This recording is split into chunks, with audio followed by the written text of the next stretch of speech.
The flashing red and blue lights cut through the evening haze as a police cruiser pulled up behind a sleek black sedan. A routine traffic stop at least, that's what the officer thought. Stepping out of his vehicle, he adjusted his belt, squared his shoulders, and approached the driver's side window with authority. Inside the car, a composed black woman sat calmly, her hands resting on the steering wheel.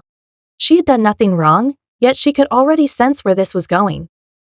The officer barely glanced at her license before his demeanor shifted suddenly colder, more demanding. "Step out of the car," he ordered. No explanation. No justification.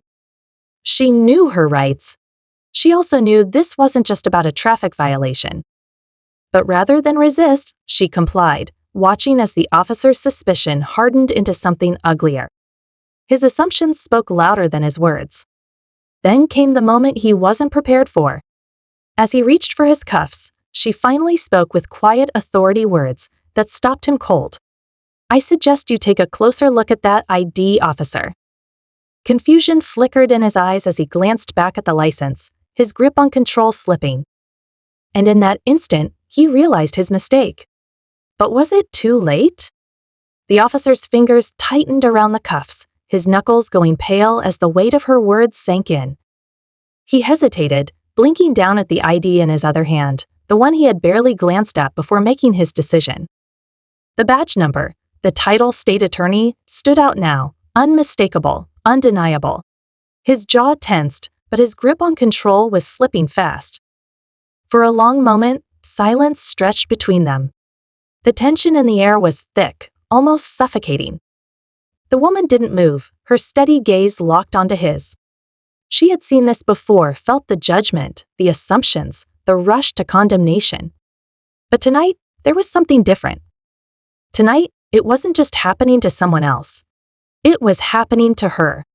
The officer shifted on his feet, the weight of the situation pressing down on him. The backup he had called moments ago crackled through his radio, but now he wasn't so sure he wanted them to arrive. His initial confidence was unraveling, but his pride wouldn't let him admit it.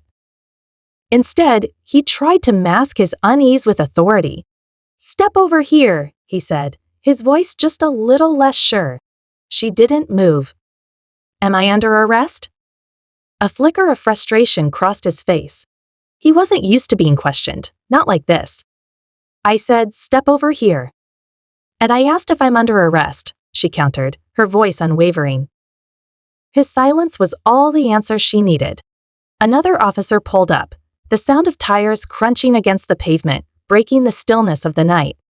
A younger cop stepped out, his eyes flicking between them, already sensing the tension. He recognized her immediately. "Oh, Sarge?" The younger officer started, glancing at the ID in his superior's hand. The sergeant ignored him, still caught between his own authority and the realization that he had made a serious mistake. His mind raced through possibilities. If he let her go now, what would she do? Report him? Drag his name through the mud? Would she show mercy? Or would she demand justice? The younger officer cleared his throat. "Sarge, I think you should." "I got this," the sergeant snapped. But he didn't. The woman exhaled slowly, tilting her head as she studied him. "Let me ask you something, officer," she said, her voice calm but cutting. "Why did you stop me?" He stiffened. She already knew the answer. "Was I speeding?" she asked. Silence. "Did I run a red light?" Nothing. She let that hang between them before she spoke again. "Or did you see a black woman in a nice car and assume she didn't belong in it?" The younger officer shifted uncomfortably. He could feel the weight of every passing second. The sergeant's lips pressed into a thin line. He wanted to deny it, wanted to push back, but the truth sat there between them, undeniable. And she wasn't done. "You looked at me and made up your mind before I even had a chance to speak," she continued. "I complied. I gave you my license. But that wasn't enough, was it?" The younger officer took a cautious step forward. "Mom, would you like to file a complaint?" The sergeant shot him a sharp glare, but the woman's attention remained steady, unwavering. She knew what would happen if she filed a report. The usual cycle, internal reviews, statements, a slap on the wrist at best. She had seen too many cases just like this, too many officers getting away with it. But this time, she was the one standing here. And she had a choice to make. The younger officer pulled out his notepad, waiting for her response. The sergeant, still gripping the cuffs in his hands, stood frozen in the moment, unsure if his career was about to slip through his fingers. His fingers twitched at his side. The air was thick with possibility. And then she made her decision. But what she didn't know, what none of them knew, was that this night was far from over. The woman's eyes remained locked onto the sergeant's, the weight of the moment pressing down on everyone around them. She could feel the tension crackling in the air, thick and unspoken. The younger officer still held his notepad, waiting for her decision, while the sergeant stood rigid, his pride and authority hanging in the balance. For a brief second, she considered what would happen if she walked away, if she let this slide like so many others had before her. But then she thought of the ones who didn't have the title, the badge, the influence to make their voices heard. The ones who got silenced, dismissed, or worse. She took a slow breath. "Yes," she said finally. "I'd like to file a complaint." The sergeant's jaw tightened, but he didn't argue. He knew there was no talking his way out of this now. The younger officer gave a small nod, flipping to a fresh page in his notepad. "Understood, Mom. We'll need a formal statement. Would you like to do that now or at the station?"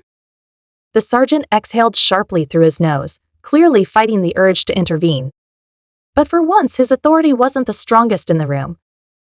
"I'll do it at the station," she replied, her voice steady.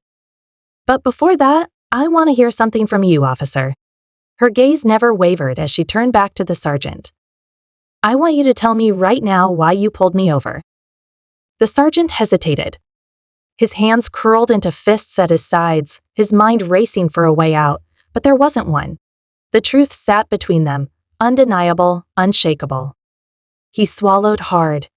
I made a mistake," he muttered, barely audible. She raised an eyebrow.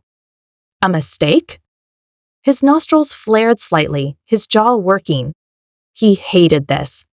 Hated admitting fault. But under her unflinching stare, he couldn't escape it. "I profiled you," he admitted, the words like glass in his throat.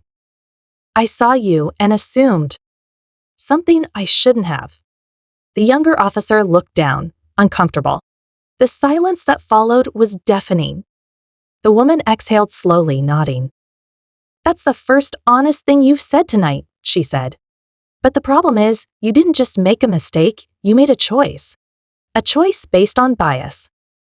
And if I didn't have this badge, if I wasn't in the position I'm in, we both know how differently this could have ended." The sergeant had nothing to say to that. She turned to the younger officer. "Let's go to the station." The ride there was quiet. She sat in the back of the squad car, not because she had to, but because she wanted to feel what it was like. To sit in the place where so many had sat before her, some never making it out. At the station, she gave her statement, recounting every detail of the encounter with precision. The sergeant was taken to a separate room, where an internal affairs officer was already waiting. His fate was now out of his hands. As she finished signing the last page of the report, the younger officer, now off duty, hesitated before speaking.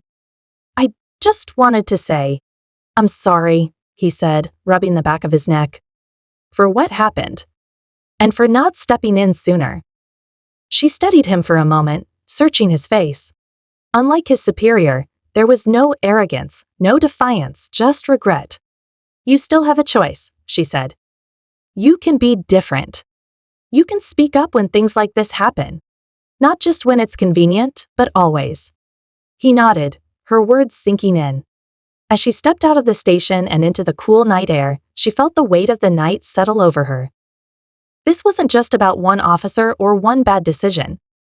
It was about a system that allowed moments like this to happen again and again. But tonight, at least one person had been held accountable. One small step towards something bigger. As she got into her car and drove away, she knew this wasn't the end. It never really was. The fight for justice was ongoing. And she would keep fighting,